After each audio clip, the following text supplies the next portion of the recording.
1. 우리가 할 일과 하나님께서 하실 일. 기독교는 기도를 중요하게 여깁니다. 그래서 한때 이런 말이 유행했습니다. 우리가 일하면 우리가 일할 뿐이지만 우리가 기도하면 하나님께서 일하신다.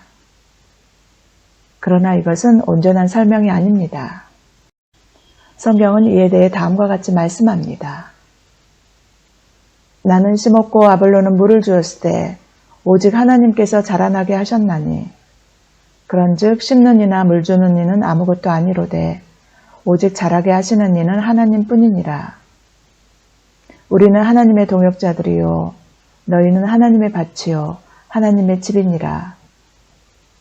이 말씀은 우리 그리스도인들이 할 일이 있고 하나님께서 하실 일이 따로 있다는 것을 우리에게 가르쳐주고 있습니다.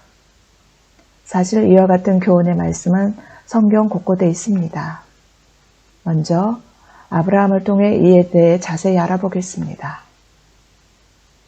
여호와께서 아브라함에게 이르시되 너는 너의 고향과 친척과 아버지의 집을 떠나 내가 내게 보여줄 땅으로 가라. 당시와 같이 살인과 약탈이 흔하던 시절에 낯선 땅으로 이주한다는 것은 목숨을 건 위험한 결정이었습니다. 이것은 믿음의 사람 아브라함이나 이삭도 낯선 땅에 가서는 그곳 사람들을 두려워해 아내를 누이라고 거짓말한 것을 보면 잘 알 수 있습니다. 따라서 그가 이 명령에 순종할 때에는 아주 큰 믿음이 필요했을 것입니다. 하나님께서는 이런 큰 믿음이 필요한 순종을 요구하실 때에는 그에 따른 축복도 함께 약속합니다. 내가 너로 큰 민족을 이루고 내게 복을 주어 내 이름을 창대하게 하리니 너는 복이 될지라. 땅의 모든 족속이 너로 말미암아 복을 얻을 것이라 하신지라. 이에 아브라함은 하나님의 부르심에 순종하여 생명의 위협을 무릅쓰고 하나님의 말씀을 따라 가나안 땅으로 들어갔습니다. 이에 아브라함이 여호와의 말씀을 따라갔고 아브라함이 그의 아내 사레와 조카 롯과 하란에서 모은 모든 소유와 얻은 사람들을 이끌고 가나안 땅으로 가려고 떠나서 마침내 가나안 땅에 들어갔더라. 위 구절들을 보면 아브라함이 할 일과 하나님께서 하실 일이 명확히 구별되어 보입니다. 아브라함이 할 일은 하나님의 말씀에 순종하는 것이고 하나님께서 하실 일은 그가 순종했을 때 언약을 이루어 주시는 것입니다. 대부분 이들이 이런 순종으로 인해 세상에서 어려움을 당할까 봐 두려워하지만 하나님께서 염려하지 말라고 말씀합니다. 그러므로 염려하여 이르기를 무엇을 먹을까 무엇을 마실까 무엇을 입을까 하지 말라. 이는 다 이방인들이 구하는 것이라. 너희 하늘 아버지께서 이 모든 것이 너희에게 있어야 할 줄을 아시느니라. 그런즉 너희는 먼저 그의 나라와 그의 의를 구하라. 그리하면 이 모든 것을 너희에게 더하시리라. 이 말씀을 요즘 그리스도인들에게 적용한다면 생계와 미래에 대한 염려 때문에 하나님을 후순위로 두지 말라는 말씀입니다. 즉, 우리가 하나님의 뜻에 순종해 하나님 나라 확장을 위해 애쓰고 하나님께서 의롭게 여기시는 일을 행하면 우리에게 필요한 것들은 하나님께서 다 해결해 주시겠다는 말씀입니다. 하나님께서는 아브라함에게도 이러한 온전한 순종을 요구하셨습니다. 그 일 후에 하나님이 아브라함을 시험하시려고 그를 부르시되 아브라함아 하시니 그가 이르되 내가 여기 있나이다. 여호와께서 이르시되 내 아들 내 사랑하는 독자 이삭을 데리고 모리아 땅으로 가서 내가 내게 일러준 한 산 거기서 그를 번제로 드리라. 사랑하는 아들 이삭을 번제로 드리라는 명령은 참으로 순종하기 어려운 일이었을 것입니다. 그러나 아브라함은 이러한 하나님의 명령에 온전히 순종했습니다. 아브라함이 아침에 일찍 일어나 나귀의 안장을 치우고 두 종과 그의 아들 이삭을 데리고 번제에 쓸 나무를 쪼개어 가지고 떠나 하나님이 자기에게 일러준 곳으로 가더니 이에 아브라함이 그곳에 제단을 쌓고 나무를 벌려놓고 그의 아들 이삭을 결박하여 제단 나무 위에 놓고 손을 내밀어 칼을 잡고 그 아들을 잡으려 하니 이처럼 우리가 할 일은 오직 하나님의 말씀에 믿음으로 반응하고 온전히 순종하는 것입니다. 그리하면 하나님께서는 약속하신 것을 모두 이루어 주십니다. 내가 나를 가리켜 맹세하노니 내가 이같이 행하여 내 아들 내 독자도 아끼지 아니하였은즉 내가 내게 큰 복을 주고 내 씨가 크게 번성하여 하늘의 별과 같고 바닷가의 모래와 같게 하리니 내 씨가 그 대적의 성문을 차지하리라. 또 내 씨로 말미암아 천하 만민이 복을 받으리니 이는 내가 나의 말을 준행하였음이니라. 여호수아 6장 여리고성 정복에서도 이러한 교훈을 얻을 수 있습니다. 여리고성은 40년 동안 광야를 떠돌던 이스라엘 백성들이 마침내 가나안 땅으로 들어가 제일 처음 마주한 성입니다. 여기서 하나님께서는 앞으로도 수많은 적들과 싸워야 할 이스라엘 백성들에게 그들이 할 일은 오직 하나님의 말씀에 순종하는 것이고 하나님께서 하실 일은 순종에 대한 보상으로 전쟁을 승리로 이끌고 그들과 언약하신 것을 이루어 주시는 것이라는 걸 친히 가르쳐 주셨습니다. 실제로 여리고성 정복에서 이스라엘 백성들이 한 일은 하나님께서 명령하신 대로 순종하는 일뿐이었습니다. 그것은 엿새 동안은 성을 하루에 한 바퀴씩 돌고 마지막 7째 날에는 제사장들이 나팔을 불며 성을 7바퀴를 도는데 마지막 7바퀴째에는 제사장들이 나팔을 길게 불고 그때 백성들이 성을 향해 크게 외치는 일이었습니다. 상식적으로는 말이 안 되는 일이었습니다. 그러나 이스라엘 백성들이 이 말씀대로 순종했을 때 하나님께서는 여리고성의 성벽을 와르르 무너뜨리셨습니다.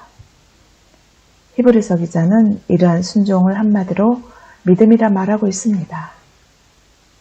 믿음으로 아브라함은 부르심을 받았을 때 순종하여 장래 유업으로 받을 땅에 나아갈새 갈 바를 알지 못하고 나아갔으며 아브라함은 시험을 받을 때 믿음으로 이삭을 드렸으니 그는 약속을 받은 자로 돼 그 외아들을 드렸느니라. 믿음으로 7일 동안 여리고를 도니 성이 무너졌으며 이런 예는 요셉에게서도 볼 수 있습니다. 소년 시절 요셉은 하나님과의 관계는 좋았지만 형제들과의 관계는 좋지 못했습니다. 어느 날 하나님께서는 소년 요셉에게 형제 중에 가장 존귀한 자가 되는 꿈을 2번이나 보여주십니다. 하나님께서 요셉에게 이러한 꿈을 보여주셨지만 존귀한 자는 거저되는 게 아닙니다. 그가 존귀한 자가 되기 위해서는 해야 할 일이 있습니다. 바로 하나님의 뜻에 온전히 순종하는 일입니다.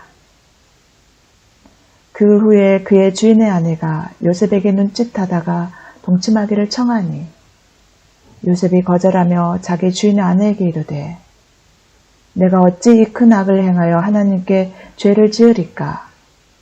여인이 날마다 요셉에게 청하였으나 요셉이 듣지 아니하여 동침하지 아니할 뿐더러 함께 있지도 아니하니라.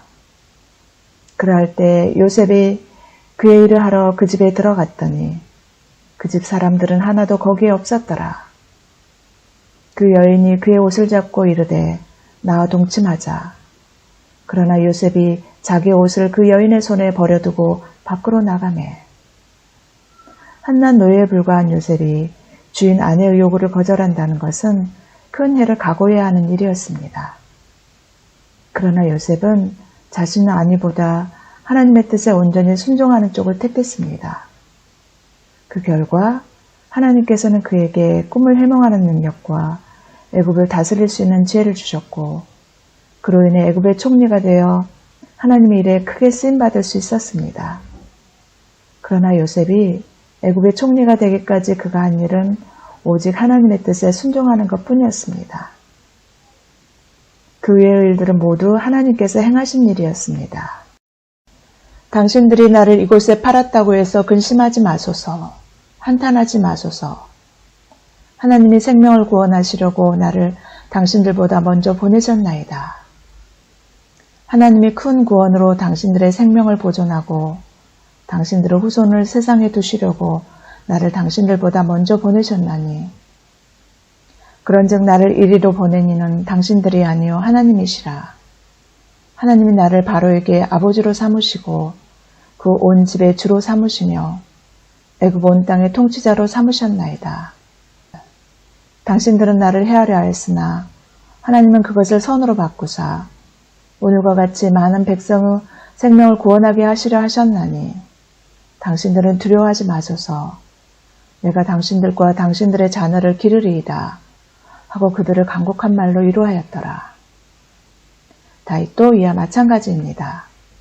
다윗은 사울의 시기로 그에게 목숨을 위협받으며 오랜 도피 생활을 합니다. 그러던 중 다윗에게 사울을 죽일 수 있는 저로의 기회가 2번씩이나 찾아옵니다. 그런데 그것은 하나님의 시험이었습니다. 만약 이때 다윗이 사울을 죽이고 자기 힘으로 왕이 되었더라면 하나님께서는 더 이상 그를 위해 일하지 않으셨을 것입니다. 그러나 다윗은 하나님의 뜻에 온전히 순종하는 쪽을 택했습니다. 그는 여호와의 기름 부음 받은 자를 치는 것은 여호와께서 금하시는 일이라 하며 사울을 2번씩이나 살려줍니다. 왜냐하면 그는 사울을 치는 것은 자신이 할 일이 아니라 하나님께서 하실 일임을 잘 알고 있었기 때문입니다. 여호와께서 그를 치시리니 혹은 죽을 날이 이르거나 또는 전장에 나가서 망하리라. 내가 손을 들어 여호와의 기름 부음 받은 자를 치는 것을 여호와께서 금하시나니 너는 그의 머리 곁에 있는 창과 물병만 가지고 가자. 그 후에 하나님께서는 하나님의 뜻에 온전히 순종한 다윗을 이스라엘의 왕으로 삼으셨고 또 예수 그리스도도 그의 혈통에서 나게 하셔서 그의 왕위가 영원히 견고하도록 하셨습니다. 그 후에 하나님께서는 하나님의 뜻에 온전히 순종한 다윗을 이스라엘의 왕으로 삼으셨고 또 예수 그리스도도 그의 혈통에서 나게 하셔서 그의 왕위가 영원히 견고하도록 하셨습니다. 즉 다윗은 하나님께서 의롭게 여기시는 일을 행함으로 하나님께서 통치하시는 나라를 이룬 것입니다. 이것이 바로 하나님의 나라와 하나님의 의를 구하는 것 아니겠습니까? 여기서 명심해야 할 것은 이들이 하나님의 뜻에 절대적으로 순종했다는 것입니다. 인간의 본성은 아들을 죽이라는 명령에는 절대 순종할 수 없고 자신의 안위를 위해서라면 죄를 지을 수도 있고 자신을 죽이려고 한 이는 결코 용서하지 못합니다. 그러나 이들은 이런 것조차 하나님의 뜻임을 알고 그 뜻에 순종했고 원수를 용서했습니다. 이러한 것을 요즘 그리스도인들에게 찾아볼 수 있을까요? 명심하시기 바랍니다. 우리가 일하면 우리가 일할 뿐이지만 우리가 하나님께 순종하면 하나님께서 일하십니다.